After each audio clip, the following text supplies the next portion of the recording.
Hi నమస్తే అండి.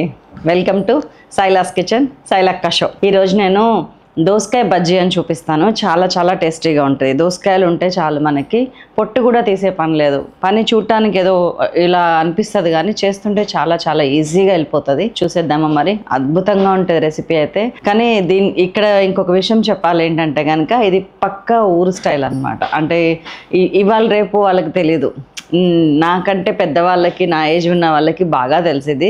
దోసకాయ బజ్జీ అంటారు దీన్ని. సొరకాయతో చేయొచ్చు, వంకాయతో చేయొచ్చు, బెండకాయతో చేయొచ్చు, బీరకాయతో చేయొచ్చు. చాలా రెసిపీస్, ప్రొసీజర్ సేమ్ చేయొచ్చు. కానీ ఇక్కడ ఏంటంటే ఒక చిన్న కిటుకు ఉంది మధ్యలో, చేసేటప్పుడు చెప్తాను. దోసకాయలు తీసుకోండి, వీలైనంత వరకు చిన్న దోసకాయలు దొరికితే టేస్ట్ బాగుంటుంది, లేకపోయినా నష్టం లేదు. ఏ దోసకాయ అయినా తీసుకోండి, గట్టిగా ఉండాలి.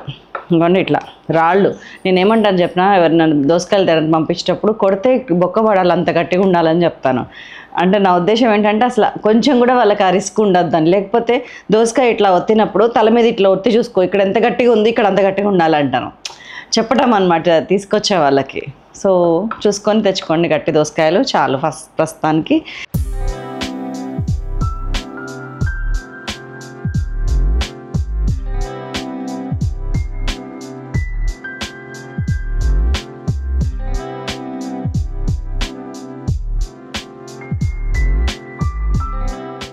రెసిపీ ఎప్పుడు కూడా అండి స్టెప్ బై స్టెప్ తెలుసుకుంటే చాలా ఈజీగా ఉంటుంది. ఈ మూకుడు మనం తాలింపుకి ఎక్సెట్రా ఎక్సెట్రా పక్కకు పెట్టుకుందాము. ఫస్ట్ ఒక కుక్కర్ తీసుకుందాం. ప్రెషర్ కుక్కర్లో మనం వేయాల్సినవి వేసేస్తే అది ఉడుకుతుంటుంది, ఈలోపు మనం చేసే పనులు చేసేసుకోవచ్చు. చాలామంది అనుకుంటారా, ఇలా కూడా చేస్తారా, మా తెలియదేంటి. మన పిల్లల కోసం, పిల్లల కోసం అనుకోండి నేను చెప్పే విషయాలన్నీ. ఎక్కడో ఉండి చూస్తారు కదా పాపం. ఇదిగోండి చిన్న దోసకాయలు తొక్కతో సహా నీట్గా కడిగి పెట్టుకున్నాను. పొట్టుతో వేస్తే మనకి ఫైబర్ ఉంటుంది. మనం అనుకుంటామండి చాలా కూరగాయల్లో తొక్కలో మనం వెల్లకట్టలేననే విలువైన ఖనిజాలు, లవణాలు ఉంటాయి. దోసకాయ వెరైటీస్ ఇంకా ఏమేమి చేయొచ్చు? మీరు ఏమేమి చేస్తారు అసలు దోసకాయతోనే? నాకు తెలిసి తక్కువ వెరైటీస్ ఉంటాయి కదా. మీకు తెలిసిన వెరైటీ ఒకటి చెప్పండి, అందులో నేను ఏమేమి చేశాను అనేది చెక్ చేసుకుంటాను. చేదు గీది చూడాల్సిన అవసరం ఏం లేదు, వేసేయటమే. ఎలా చేసినా బాగానే ఉంటుంది.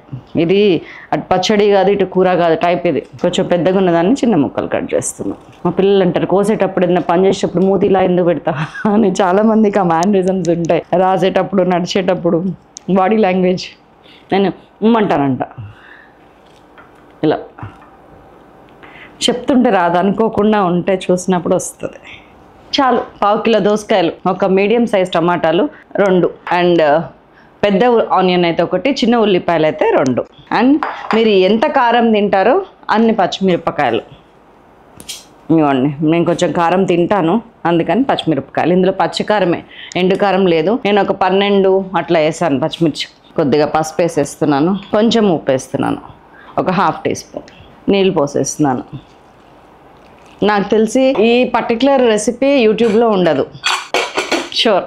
ఎందుకంటే నేను మధ్యలో ఒక చిన్న టెక్నిక్ ఉంది చెప్తా అన్నాను కదా, అది. సో నేను దీన్ని పెట్టేస్తున్నా. కుక్కరు మీడియం ఫ్లేమ్ మీద ఒక 3 విజిల్స్ రానివ్వండి, మెత్తగా ఉడకాలంతే. సో ఇప్పుడు అది విజిల్స్ వచ్చే లోపల మనకి కర్రీ అయిపోతుంది. అంటే హార్డ్లీ 15 మినిట్స్. మనము ఎప్పుడైనా ఏదైనా వేయించాలనుకుంటే ముందు ఆ పర్టికులర్ కడాయి కానీ, పెంక కానీ, వాట్ ఎవర్ ఇట్ ఈస్ మీరు పెట్టింది అది వేడెక్కిన తర్వాతనే మన ఇంగ్రీడియంట్స్ వేయాలి, లేకపోతే అది కరెక్ట్గా వేగదు.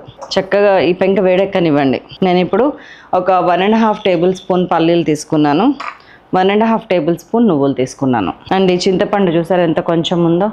జస్ట్ ఒక 5 గ్రామ్స్ చింతపండుని నానబెట్టి గుజ్జు తీసుకోండి. అదే మీరు సొరకాయ అనుకోండి, ఈ చింతపండు క్వాంటిటీ కొంచెం పెంచాలి, 15 గ్రామ్స్. బెండకాయ, సొరకాయతో కూడా, బీరకాయతో చేయొచ్చు. దోసకాయలో కొంచెం పులుపు ఉంటుంది, టమాటా వేసినాం కాబట్టి. ఓన్లీ దోసకాయకి మాత్రం కొంచెం తగ్గిస్తున్నాను, మిగతా వాటిలో ఇంకొంచెం పెంచండి. పెంక మంచిగా వేడెక్కింది. ముందు పల్లీలు వేసేస్తున్నాను. ఈ 2 గిన్నెలతోటి కూర అయిపోతుంది మనకి. దీన్ని ఇంకొంచెం పెద్ద గిన్నె తీసుకుంటేనేమో దాన్ని ఇందులో పోయొచ్చు, ఇది చిన్న గిన్నె తీసుకుంటే దీన్ని అందులో పోయొచ్చు, అంతే డిఫరెన్స్. పల్లీలు వేయిస్తున్నాను. ఒక 1 ఇంచ్ అల్లం ముక్క కూడా వేసేస్తున్నాను, కొద్దిగా అల్లం. వేగనివ్వండి, ఏం కాదు. ఇందుకే ఆ టెక్నిక్ ఏంటంటే, ఈ పల్లీలు నువ్వులు అనేది అందరూ వేయరు. మిగతా బజ్జీ కూర అందరూ చేసేదే. ఈ పల్లీలు, నువ్వులు, అల్లము ఇది ఎవరు చేయరు, మా అమ్మమ్మ చేసేది, బాగా చేసేది. ఎంత టేస్టీగా ఉండేదో అసలు. అండ్ ఇంకొక సీక్రెట్ కూడా ఉంది, లాస్ట్కి అది వేస్తాను, అది చూద్దరు. కానీ పల్లీలు మంచిగా ఒక 75% వేగిన తర్వాత నువ్వులు యాడ్ చేస్తున్నా. ఇది కూడా అంతే 1.5 టేబుల్ స్పూన్.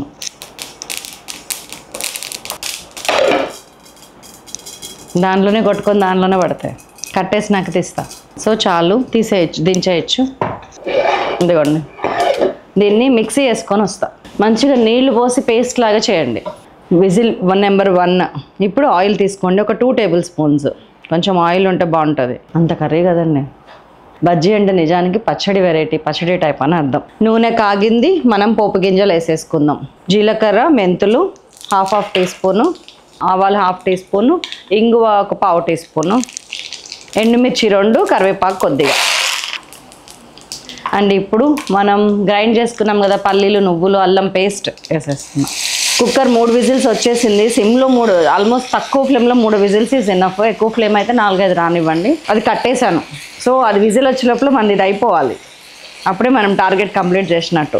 దీన్ని సన్న సగ మీద వేగుతూ ఉండనివ్వండి. ఇదిగోండి, కొంచెం మెంతి పొడి ఒక 1/2 టీ స్పూన్ వేస్తున్నాను. చాలా బాగుంటుంది ఇందులో మెంతి పొడి, సీక్రెట్ ఇంగ్రీడియంట్. ఇది కూడా మా అమ్మమ్మ చేసే సీక్రెట్స్ ఇవన్నీ. మనిషికి కొంచెం చేయి తిరగగానే మారుతుంది వంట అంటారు, ఇట్లాంటి వాటి వల్లే. అండ్ ఇదిగోండి, మనం ఇందాక చూపించిన 5 గ్రామ్స్ చింతపండు గ్రేవీ పులుసు దగ్గరకే పెద్దలు.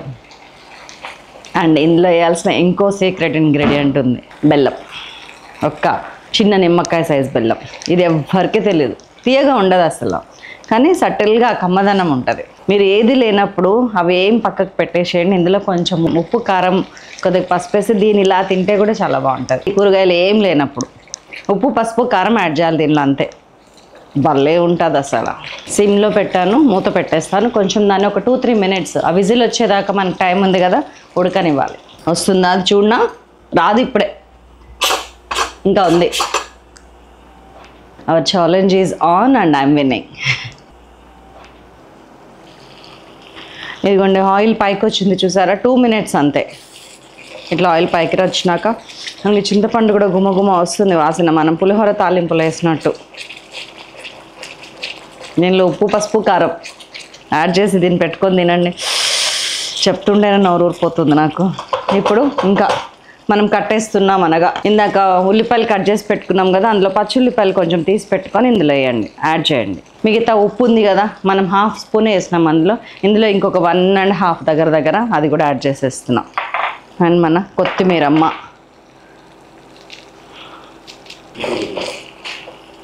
ఇది కూడా కలిపేస్తున్నాను. ఇవన్నీ కలపగానే మనం తీసేయచ్చు, ఎందుకంటే ఉల్లిపాయ ఉడకొద్దు, పచ్చగా పచ్చిగా ఉండాలి. అలా లైట్గా ఆ వేడి ఉడికితే చాలు. ఇప్పుడు దీని సంగతి చూద్దాం. ఇంకా రాలా, నేనే గెలిచా. ఇది రాకముందే అది మన అది అయిపోయింది. మరీ బలవంతంగా తీయకండి. కింద మంట పెట్టి పైన విజిల్ తీస్తే వస్తుందండి. అద్దెకు కింద మంట అలాగే ఉంది సిమ్లో. నేను పప్పు గుత్తితోని మంచిగా మెదుపుతున్నాను. దోసకాయ ఉడికిపోతుంది, నలిగినట్టు నలుగుద్ది. దీని నిండా పచ్చిమిర్చి కారమే, ఇంక వేరే కారం లేదు. మరీ మెత్తగా కాదు, ఇనుపు కోటం అని కూడా అంటారు కదా, మరీ పప్పులా కాదు కొంచెం. సో ఇప్పుడు మనము పోపేసి పెట్టుకున్నాం కదా, అది కలిపేస్తున్నాను.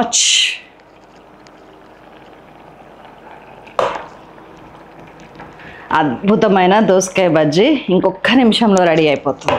ఇది ఇప్పుడు టైము 9-9:30 అవుతుందండి మార్నింగ్. మాకు 10 కల్లా భోంచేయటం అలవాటు. ఈ వంట చేయకుండానే మా వారు తినేస్తున్నారు. ఆ టెన్షన్కి నేను గబగబా చేస్తున్నా.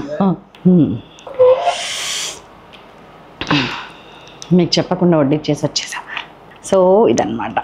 ఒక 1 మినిట్ అండి. ఇది మనం ఇది కలిపిన తర్వాత ఉడకాల్సిన అవసరం పెద్దగా ఏం లేదు. ఇదిగోండి, ఒక ఉడికి ఇట్లా రానిస్తే కట్టేశాను. అంటే అన్నీ కలిపి పెట్టుకున్న తర్వాత 30-40 సెకండ్స్ అంతే మ్యాక్సిమం, అయిపోయింది కర్రీ. అద్భుతమైన దోసకాయ bajji curry, 1 must taste. Seriously అన్నీ బాగా ఉడికినాయి. ఈజీ, చాలా ఈజీ. ఇందులో ఇంకొక అడ్వాంటేజ్ ఏముందంటే, మీరు కావాలనుకుంటే నూనె తగ్గించుకోవచ్చు, ఎందుకంటే దీనికి పెద్దగా నూనెతో పని లేదు. నేను టేస్ట్ బాగుండాలి, గానుగా నూనె కదా అని కొంచెం వేసాను. మీరు కావాలనుకుంటే నూనె తగ్గించుకుంటే డైట్ రెసిపీ కింద కూడా ఇది వండర్ఫుల్గా పనిచేస్తుంది. ఒకసారి ఉప్పు చూస్తాను.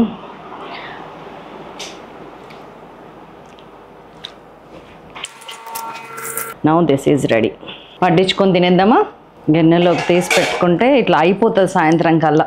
అద్భుతమైన ఫైబర్ క్వాలిటీస్ ఉన్నాయండి ఇందులో. టడా, ఇంకోండి చూస్తానికి ఎంత బాగుంది చూసారా? పచ్చడి కానీ పచ్చడి. తొందరగా అయిపోయే అద్భుతమైన దోసకాయ బజ్జీ కర్రీ. నేను దేంతో తింటా అనుకుంటున్నారు? ఇది హెల్దీ రెసిపీ డైట్ కదా, నేను హెల్దీ రైస్తోనే తింటా చూడండి. So here is my rice. జొన్న రవ్వ డైట్ చేసేటప్పుడు ఎప్పుడు కూడా జొన్న రవ్వ లాంటి, రాగి సంకటి లాంటిది, సద్దబువ్వ ఇట్లాంటివి ఏమన్నా ఉంటాయి కనుక ఇలాంటి కర్రీస్ చాలా బాగుంటాయి. అందులోకి పనికొచ్చే సూటబుల్ ఏముంటాయని మీరు అందరూ ఆలోచిస్తుంటారు కదా, దిస్ ఈజ్ ద బెస్ట్. నేను మార్నింగ్ బూడిద గుమ్మడికాయ జ్యూస్ తాగాను, కరివేపాకు, కొత్తిమీర, తులసి ఆకులు కషాయం తాగాను. ఇప్పుడు ఇది 10 కల్లా తినేస్తాం. మాకు నిజంగా అలవాటు. ఇవాళ మీకోసం ఇంకొంచెం ఎర్లీగా స్టార్ట్ చేస్తున్నా. మొత్తం తినట్లే, ఇంకా తింటా. ఇదిగోండి ఇట్లాగా కొంచెం కలుపుకుంటే కూడా చాలా టేస్టీగా ఉంటుంది. మీరు వైట్ రైస్లోకి అయితే ఇంకా నెక్స్ట్ లెవెల్. అండ్ మీకు చెప్పకనే తెలుస్తుంది, ఇది దాంట్లో కూడా చాలా బాగుంటుంది. రోటీ పుల్కాలోకి కూడా చాలా బాగుంటుంది. మీరు ఏ అన్నం తింటున్నారు? బీఫాక్ రైస్ అని ఉంది, బ్రౌన్ రైస్ ఉంది, గోధుమ అన్నం ఉంది, జొన్న రవ్వ ఉంది, సద్దరవ్వ ఉంది, తెల్లన్నం ఉంది. ఇట్లా ఇన్ని రకాల్లో మీరేం అన్నం తింటున్నారు? మీరు ఎందులో తినడానికి ఇది ఇష్టపడతారు కూడా చెప్పండి నాకు.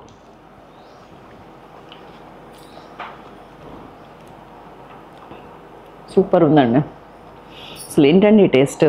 భగవంతుడు ఎందుకండి ఇన్ని రకాల రుచులు తయారు చేసి చూపించి నన్ను ఇంత లావు చేసి అవసరమా? చాలా చాలా బాగుంది. One must taste. వేడిగా ఉంది. ఇది వేడిగా ఉంది, ఇది వేడిగా ఉంది. ఉల్లిపాయ అది అలా కరకర అనాలి, మిగతా అన్నీ మెత్తగా ఉంటాయి. అందులో ఉల్లిపాయ ఒక్కటి మధ్య మధ్యలో తగులుతుంటుంది మనకి కరకర. ఒకవేళ నిల్వ ఉంచాలనుకునే వాళ్ళు దీన్ని ఎటైనా తీసుకెళ్లే వాళ్ళు ఉల్లిపాయను వేరే బాక్స్లో వేసి తీసుకెళ్ళండి, పక్కన పెట్టుకొని తినండి, బాగుంటుంది. ఇందులో వేసిన మెంతుల పొడి చూసారా, చేదు సూపర్. మా అమ్మమ్మ స్టైల్ అది. చలో కూర్చొని ప్రశాంతంగా తిన్నా, చాలా టేస్టీగా ఉంది. మీరు కూడా చెయ్యండి, తినండి. ఈజీ అండి, దోసకాయలు విరివిగా ఉంటాయి ఈ సీజన్లో. ఉంటా మరి. సైనింగ్ ఆఫ్ మీ శైలక్క. కాల్ వస్తుంది.